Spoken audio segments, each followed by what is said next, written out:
Hey there, my friends. Is discipline helpful or harmful? The reason why I'm asking you to ask yourself this question is because a lovely man named Luke, aka Gold Jacket Luke from YouTube, asked me this question. And I love the question. A little background on Luke's question. He says, used to be very disciplined. Then a few years ago, he got into spirituality, started learning about his ego, and he became, less disciplined. Yet now he has a sense of uncertainty, like, is that actually a good thing, or is it maybe a bad thing that I'm undisciplined? And yet, the plot thickens. He mentions he has a feeling of internal resistance against discipline. So he asks his weird redhead friend JP for some opinions, and I will give you delusional opinions.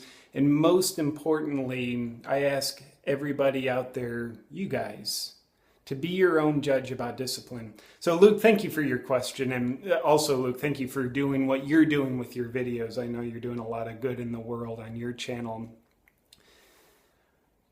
Is discipline helpful or harmful? In a word, yes. If that's not the most unuseful thing I could ever say, I don't know what would be. I do believe discipline has the potential to be very helpful and the potential to be very harmful. It's just like if you have a sword, like in ancient times anyway. Most people don't use swords nowadays. I have mine on my hip. I have my sheath. Maybe you can't see that, but still roll with my sword. You need a stone to sharpen your sword.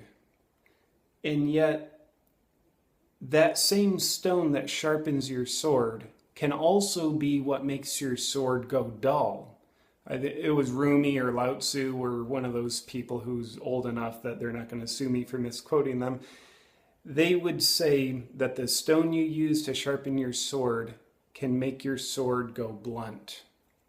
And I think it's that way with discipline. We need it in order to be sharpened. And it can also dull us. And with that said, the type of specific discipline that I think is actually harmful, that makes our swords go dull, is when our structure of discipline comes from an outside authority figure, or it's a type of discipline we learn from them, like their rules to live by, if not their like actual discipline that they imparted on us. We might actually internalize that, though that person might not be in our life anymore. We still may have internalized that external authority figure's methods of discipline. And when we're kind of abiding by that discipline, the reason why I think it makes our swords go dull is because it's us giving our power away, literally, to an external authority figure.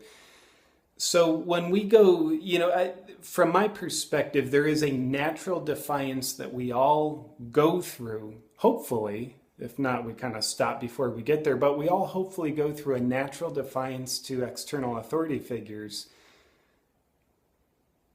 So we defy discipline. We say, no, I want to be a free spirit.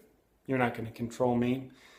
We don't actually realize that us sort of defying the discipline isn't us actually being a free spirit, though it feels like freedom.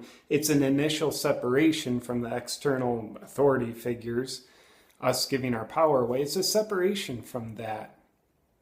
But it's not freedom. It's just defiance. It's us being controlled by our defiant child. And with that said, you mentioned, Luke, when you got into spirituality and learn about the ego. I will point out this opinion. When we look at, kind of the spiritual hippie people, like, they're undisciplined, they're just loving life, they do what they want. Don't confuse being a free spirit with being ungrounded. A lot of that, not all, but a lot of that is actually people being very, very ungrounded. Not necessarily being a free spirit. I think we need the right amount of discipline in order to free our spirits, in order to live a life of freedom. If we don't have enough discipline, our our freedom is robbed from us. We don't have the launch pad for it to take off from. We don't have the sort of the channels carved in to form the riverbed so that something bigger than us, something, our life purpose, our ambition, whatever it is, for it to flow. And we also know too much discipline can cage us in, rob our freedom that way.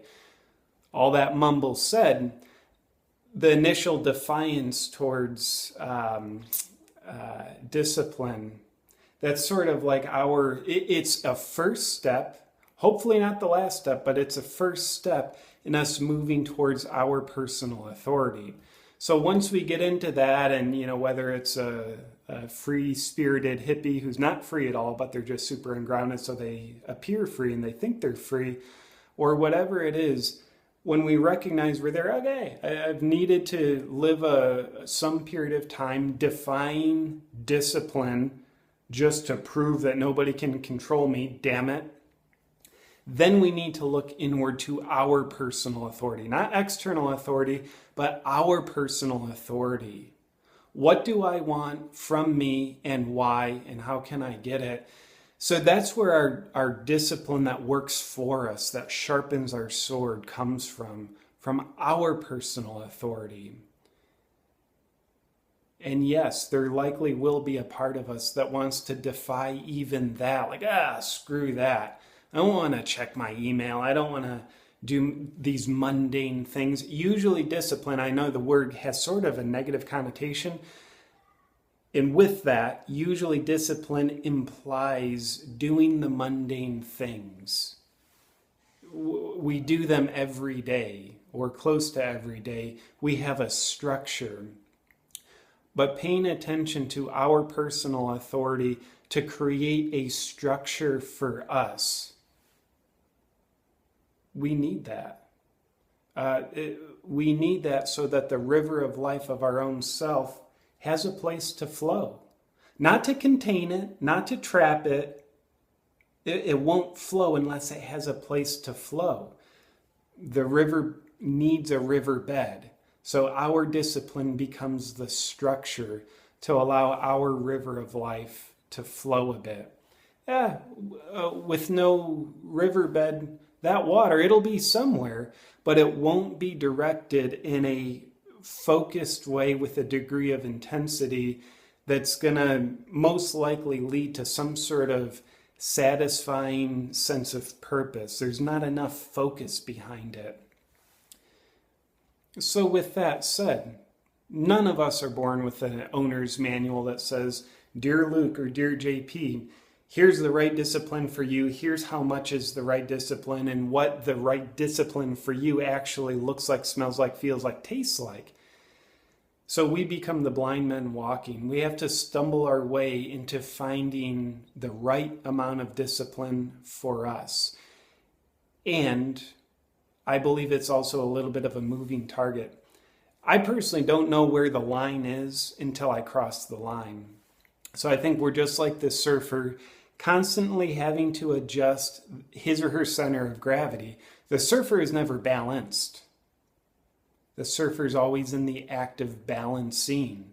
So he or she might lean a little bit too far to the left. So now their center of gravity is too far outside of their body, so they have to compensate and move to the right in order to keep on balancing.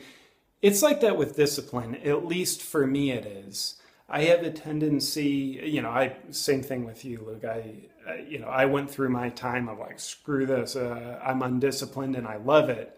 Then it's kind of like, and there's something that I just don't get living a completely undisciplined life. So then I structured my discipline into my life. And I think right now I'm out of balance. I think I have too much discipline. It's starting to make my sword go dull.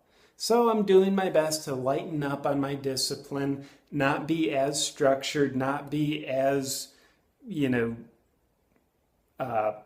ambitious actually in doing what I do, but to lighten up a little bit. So I'll lean a little bit this way, and give me a few months or a year, and I'll probably actually not be disciplined enough. I'll probably cross the line going the other way a bit. but hopefully I'll notice I've crossed the line relatively quick, rather than crossing it and then realizing it 10 years later, like, oh, I guess I crossed the line. That to me is the mark of the person who's able to have a balanced amount of discipline, being able to see the line, which we don't do with our eyes, we do it with our feelings. Like, I'm feeling too constricted. That might mean, I don't have enough discipline from my personal authority. Nobody else's, my personal authority. And if we're feeling just too ungrounded, that's probably the feeling sign for us to see, I don't have enough discipline in my life. When we look at the human body, I think it's a perfect example of this. I'm going to talk fast because I got to go. I have a client appointment that starts 2 minutes ago. Not very disciplined keeping my schedule now, am I, JP? Haha. But when we look at the human body, I think it teaches us a lot about psychological discipline by looking at the physiological discipline. Discipline is structure. Our body tissues, our cells, our blood, it has a great structure to it. Our blood has the discipline, the structure to build the discipline of flowing where it's supposed to. That's great. If we have too much discipline, our blood's constricted. If we didn't have enough, well, our blood wouldn't be contained in our body and our flesh would be spilling all over. So we have the right amount of flexibility with the right amount of rigidity to make the sword of our body pretty sharp, not too dull, and, well, not too dull is the other alternative. So with that said, knowing that it's a little bit of a moving target, the right amount of flexibility with discipline and the right amount of rigidity with discipline. In other words, the right amount of discipline for you. Not too much, not too little. It's a moving target, and I'll wish you well doing your best to find that moving target. And once you've found it, just know it'll probably keep moving. Maybe it stays still, but you'll keep moving. So to me, the right amount of discipline is something that we need to check in on relatively frequently. So with that said, enjoy sharpening your sword. Feel free to have enough discipline to subscribe to my YouTube channel. And I look forward to talking to you guys next time.